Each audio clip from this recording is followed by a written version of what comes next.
और तो कप्तान साहब भी बगल में बैठे थे, तो उन्होंने बोल दिया कि ये बता चुके हैं। तब हमें तो आनंद फानंद में जाने दिया, क्योंकि मीडिया में मैसेज पहुंच चुका था। लखनऊ से उनको कॉल आया, जो मेरे लिए बोला गया, साला पंडित पागल हो गया है, स्पीकर फोन पे थे, और कप्तान साहब ने जाके बोला कि अभी अरे आप स्पीकर फोन पे ये सब सुन रहा है। अलंकार अग्निहोत्री के इस्तीफे से वहीं लखनऊ तक की कुर्सी हिल चुकी है। आपको बता दें, जनपद बरेली में तैनात सिटी मजिस्ट्रेट के तौर पर अलंकार अग्निहोत्री ने अपने पद से इस्तीफा दे दिया है। वहीं उन्होंने कई गंभीर आरोप जिला अधिकारी पर भी लगाए हैं। उन्होंने कहा कि उनका बंधक बनाकर बैठा लिया गया था, लेकिन लखनऊ से एक कॉल जिला अधिकारी के पास आता है और उन्होंने अग्निहोत्री ने आरोप लगाया कि ब्राह्मणों के लिए गाली दी जा रही है कि साला ब्राह्मण पागल हो गया। कई गंभीर आरोप उन्होंने सरकार और अधिकारियों पर लगाए हैं और ब्राह्मणों के सम्मान को लेकर उन्होंने अपना इस्तीफा दिया है। ये क्या हुआ? अभी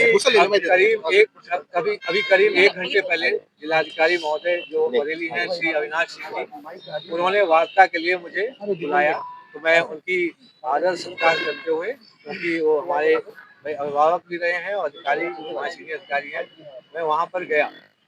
तो वहाँ पर जब गया तो वहाँ पे उस समय तक कप्तान साहब श्री अनुराग आर्या जी नहीं थे। 5 से 10 मिनट के बाद जिलाधिकारी महोदय द्वारा कप्तान साहब को कॉल करके श्री अनुराग आर्या जी को बुलाया गया। इस दौरान जो हमारे साथ सचिव साहब जो है बार एसोसिएशन बरेली के सचिव साहब दीपक पांडे जी भी थे, मेरे साथ में थे। इनको अलग कर दिया गया और बाहर बैठा दिया गया। मुझे अकेले डीएम साहब के साथ और कुछ अन्य साथी अधिकारीगण थे, उनके साथ अकेले मैं बैठा हुआ। मुझे कंटिन्यूस प्रलोभन दिया जा रहा था कि तुम एक काम करो, 3-4 दिन की छुट्टी ले लो, रिलैक्स कर लो, 1-2 दिन रिलैक्स करो। अभी इतनी जल्दी क्या है, 4 दिन में तुम्हारा प्रोसेस जो है हम कंप्लीट करवा देंगे, तुम्हें जल्दी रिलीविंग मिल जाएगी। एक प्रेशर टैक्टिक्स और जो नहीं होता है कि प्रलोभन देते हुए, अरे अभी कुछ चिंता करने की जरूरत नहीं, हम आपके साथ हैं और 4 दिन बाद एग्जिट ले लीजिएगा, कोई दिक्कत नहीं है। उनका ये आशय ये था कि जो एसआईआर का जो काम हुआ है उसका बहाना लेके कि 26 जनवरी को एसआईआर के काम से मैं बहुत प्रेशराइज था, इसलिए जो सिटी मजिस्ट्रेट बरेली अलंकार अग्निहोत्री ने रिजाइन दे दिया है और अभी वो 3-4 दिन की छुट्टी पे चले गए हैं, ऐसा उनकी प्लानिंग चल रही थी।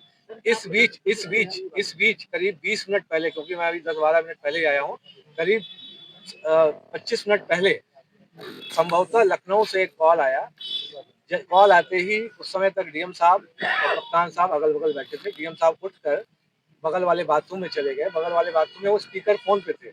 उधर से आवाज आई कि ये साला पंडित पागल हो गया है, इस साले को रात भर अपने आवास में बंधक बना के रखो, इसको साले को जाने मत देना। जैसे ही मैंने सुना, तुरंत मैंने दीपक पांडे जी जो बार एसोसिएशन के सचिव हैं, उनको कॉल किया। मैंने उनको बता दिया कि मुझको बंधक बना लिया गया है, रात भर ये छोड़ेंगे नहीं। जब डीएम साहब जब बाथरूम से वापस आते हैं, क्योंकि मैं कप्तान साहब के सामने, जो श्री अनुराग आर्या जी थे, उनके सामने ही मैं फोन कर चुका था, तो उन्होंने बताया ये बाहर बता चुके हैं कि हमें बंधक बना लिया गया है। तो आनंद फानंद में, क्योंकि मीडिया तक ये बात जा चुकी थी, मुझे तुरंत रिलीज किया गया। बड़ी मुश्किल से वहां एक तरीके से जान बचा के मैं भागा हूँ। अगर दीपक पांडे जी सचिव मेरे साथ नहीं होते तो वहां पे कुछ भी अभद्र घटना हो सकती थी।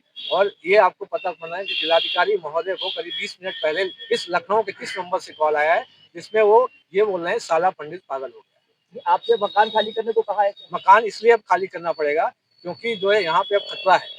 आपको जान का खतरा? यहाँ पे अब खतरा हो गया, क्योंकि जिस तरीके से जो अभी रवैया था, जो लखनऊ से जो कॉल आया था, उसका बहुत ही विरोधी रवैया था मेरे प्रति। जब ये बोल रहे हैं कि साला पंडित पागल हो गया है, इसको यहीं बंधक बना के रात भर यहीं बिठा के रखो। जब ये मीडिया के जरिए राज्यपाल राष्ट्रपति महोदय से क्या कहेंगे? मैं इनसे यही कहूंगा कि यहाँ बहुत ही बुरी स्थिति है।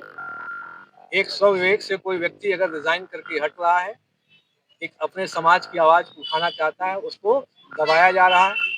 कैसे करके ये इस चीज को, जो हमारे रेजिग्नेशन, जो हमने त्याग पत्र दिया है, ये सिद्ध करना चाहते थे कि मानसिक रूप से विक्षिप्त है। बिकॉज एसआईआर में बहुत ज्यादा इनको प्रेशर था। एसआईआर का जो प्रेशर है वो तो बहुत कब का खत्म हो गया, सब काम जो है खत्म हो, डिजिटाइजेशन सब कब का कंप्लीट हो गया। अब तो सिर्फ नोटिस फेस पे काम चल रहा है। सर, आप सिस्टम का हिस्सा रहे हैं, वैसे जो इस्तीफा होता है उसका क्या प्रोसेस होता है? जो भी इस्तीफा होता है उसका, देखिए, जो हमने इस्तीफा दे दिया, ये इस्तीफे को वापस चाहते थे कि मैं ऐसा कोई बयान दे दूं जिससे कि इस्तीफों को दूसरी तरफ मोड़ में ये चाहते थे कि मैं बोल दूं कि मेरी तबीयत खराब थी या मेरे स्ट्रेस कुछ बहुत ज्यादा था, जिससे कि तुरंत ये मीडिया में एक बयान दे देते, प्रेस नोट जारी करा देते कि ये स्ट्रेस में थे, इनका जो इन दो समस्याओं से कोई संबंध नहीं है, ये तो एसआईआर में ऐसे ही प्रेशर में आ गए, इसलिए इन्होंने रिजाइन कर दिया। अब कहाँ जाएंगे आप यहाँ से आवाज खाली करके? अब यहाँ से अभी हम अपनी जो जितने भी लोग हैं अपने जो बार एसोसिएशन है, जो बार एसोसिएशन के सचिव हैं और जितने भी अभी यहाँ पे जो गणमान्य नागरिक हैं उनसे बात करके जो भी जो स्थिति है उसको हम लोग देखेंगे और हमें हो सकता है कि अब एक अलग लेवल पे हेल्प लेनी पड़े, क्योंकि यहाँ तो अब जान का भी खतरा प्रतीत होता है। फोन किसका था? फोन किसका था? किसका फोन था? लखनऊ से, ये मुझे पता नहीं, आप लोग चेक कराइए कि जिलाधिकारी महोदय के जो फोन नंबर है उस पर 20-25 मिनट पहले किसका कॉल आया था। सर क्या धरना देंगे रात में आप लोग? यहाँ से हट के धरना देंगे क्या आप लोग? नहीं, अभी तो धरना देने का ये तो लोकतंत्र की साफ साफ हत्या है कि आदमी को बुला के बंधक बनाया गया।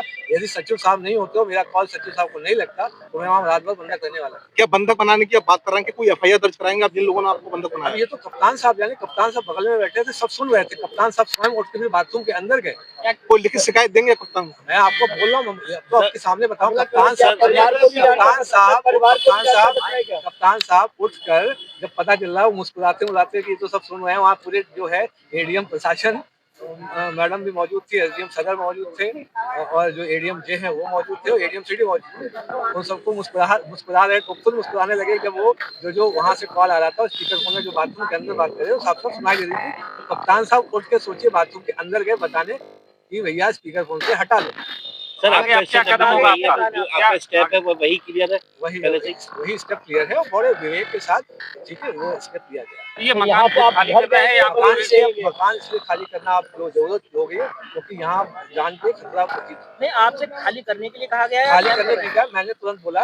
वो एक बेसिकली प्रेशर टैक्टिक्स अपना रहे थे एक तरीके से, जो है उसका लाड़ गुलार करके कि किसी तरीके से जो हम एक दिन के लिए, बस किसी एक दिन के लिए हम ये बोल रहे हैं, एक स्टेटमेंट दे दे कि हम एक दिन के लिए छुट्टी पे जा रहे हैं, जिससे कि वो उसको कन्वर्ट कर सकें कि एसआईआर में ये बहुत प्रेशर में थे, इसलिए इन्होंने